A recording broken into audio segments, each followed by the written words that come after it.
Buku. Pernahkah kau ke toko buku, perpustakaan, atau taman bacaan?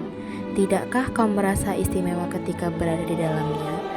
Di sekelilingmu ada berbagai toko dari dunia nyata dan khayal. Tempat yang pernah kau kunjungi dan yang belum. Informasi dan cerita dari masa lalu, masa kini, dan masa depan. Semua berpadu, semua berada dalam genggamanmu.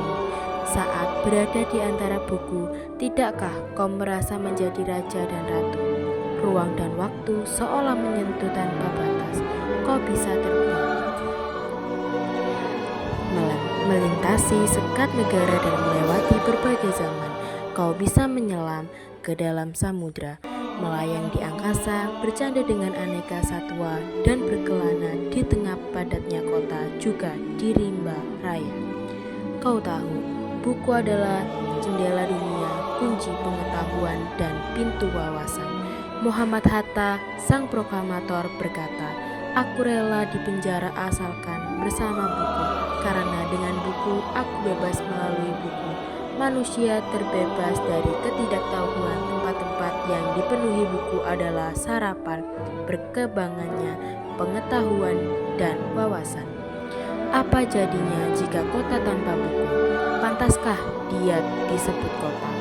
Di kota itu, mungkin kabar datang dari sumber lain, dari koran, televisi, atau internet. Mungkin informasi dan cerita datang dari cerita nenek moyang, bagai dongeng-dongeng sebelum tidur. Irama warganya pun tiada beda. Bangun tidur, bertebaran di muka bumi untuk berbagai keperluan, untuk kembali pulang siang atau sore harinya.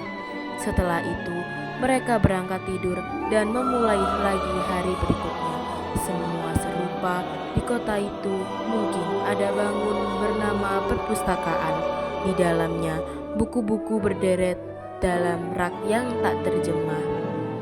Tiada tangan meraih dan membuka halaman demi halaman dengan sukacita. Mungkin juga ada tumpukan buku di sudut-sudut sekolah yang sepi dan berdebu.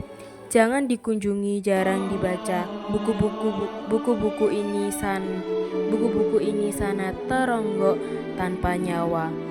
Bagaimana dengan kotamu?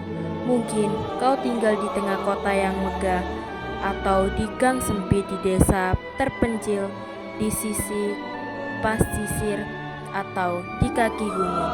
Adakah perpustakaan, taman bacaan, atau toko buku di dekat rumahmu? Jika ada, apakah tempat itu menjadi wadah berkumpulnya anak-anak dan warga, menjadi pusat berkembangnya wawasan dan pengetahuan, atau hanya menjadi penjangan? Maukah kau menjadi orang yang menghidupkannya? Kau bisa mengunjunginya dan mengajak teman-teman membaca dan berbagai cerita di sana. Jika tempat itu sumber kegembiraan dan pengetahuan. Jika tempat itu belum ada, maukah kau menjadi orang yang mulai menghadirkannya? Kau bisa memulainya dari sebuah sudut di teras rumahmu. Ajak teman-temanmu memulai langkah baru. Jangan biarkan waktu berlalu tanpa buku. Siapapun beri dirimu, bersahabatlah dengan buku. Dia akan menjadi teman setiamu sepanjang waktu.